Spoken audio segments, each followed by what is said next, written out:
Whoa! Good morning, boys and girls. Amen. Praise the Lord. Amen. I have something very special for you today. We're going to open this here. And what we have in here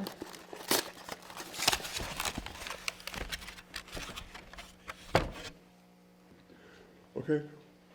What is this? An egg. It's an egg.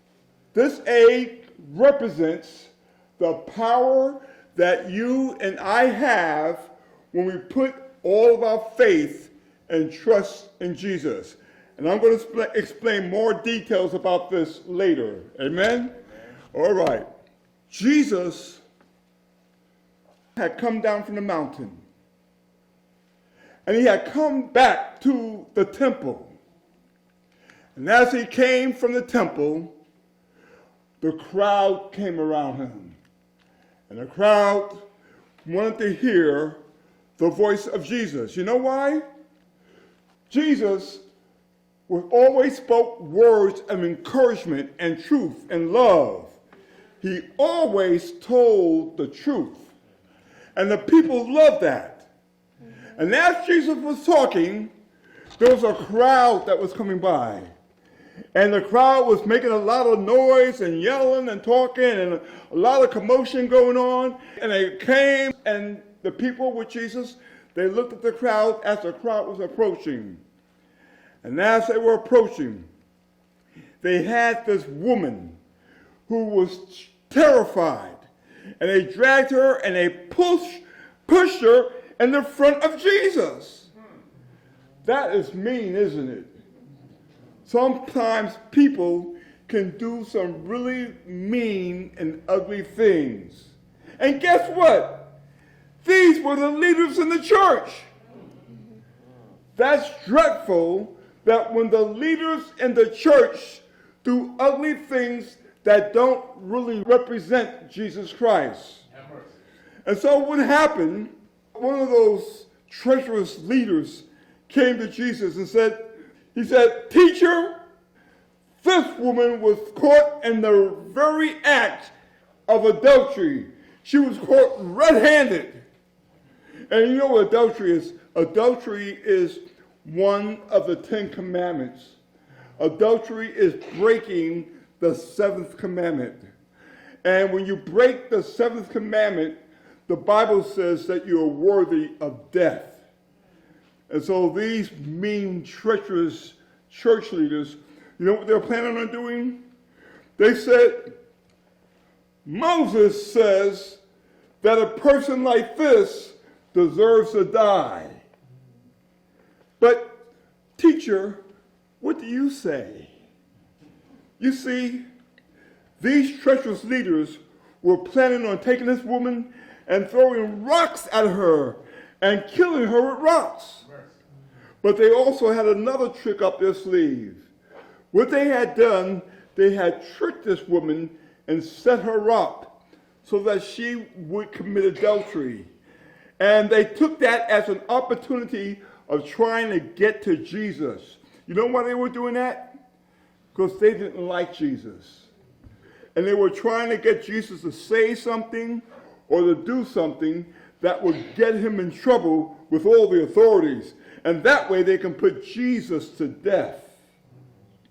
They were really mean people. And God doesn't really want mean people to be leading his church, does he? Amen. He wants people that are like Jesus to lead the church. And so when they asked Jesus, well, what do you say, Master? You know what Jesus did? He surprised all of the people.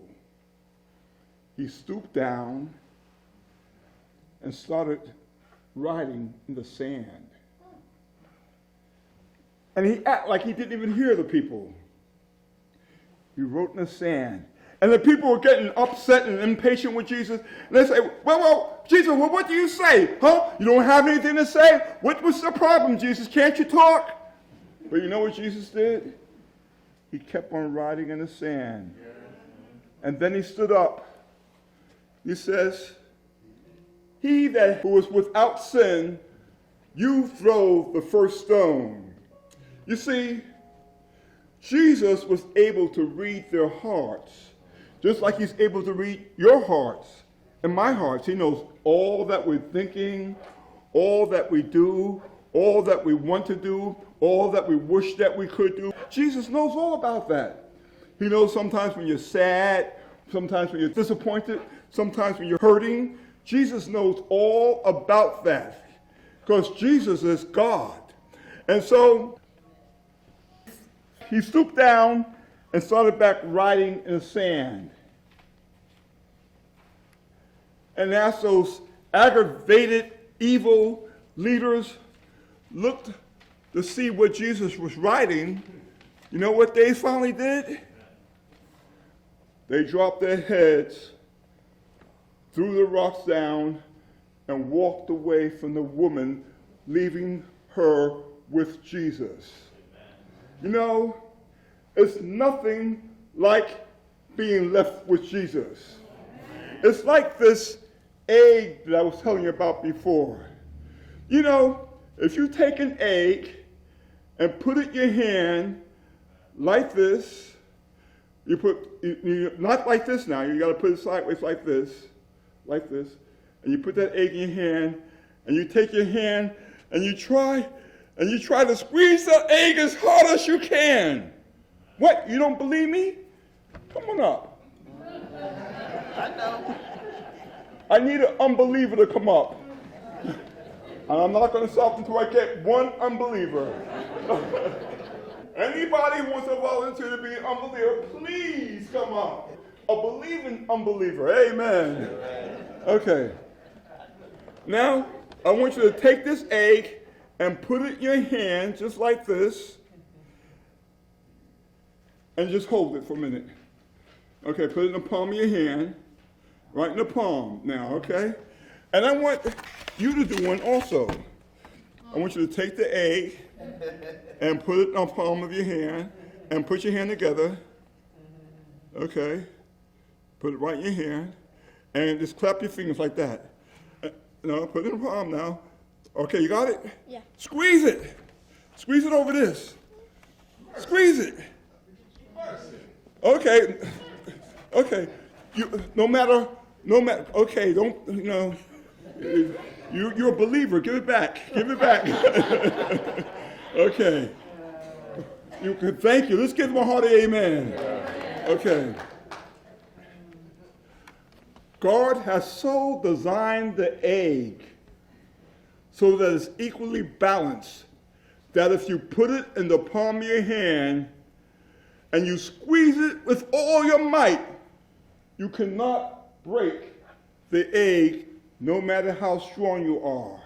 And no matter how strong the forces are against you, and no matter what their intent to do against you, when you put yourself in the hands of Jesus, he can always protect you and always save you and always keep you and bless you. How many of you want to be blessed and kept by Jesus? Okay, let us pray. Dear Father God, we thank you for your Holy Spirit and for your keeping power. Help us to trust more in you. We pray in the name of Jesus and for his sake. Amen. Oh, well, we'll see you next time. Goodbye. Hello, boys and girls. It's me, your friend, Professor J.D. Show Me. And I just want to personally thank you for watching Show Me Kids Ministries. And if you like this video, be sure to push the subscribe button. That way you won't miss any of the videos. And be sure to click the like button and share the videos with all of your friends and relatives. Well, I'll see you next time. Goodbye.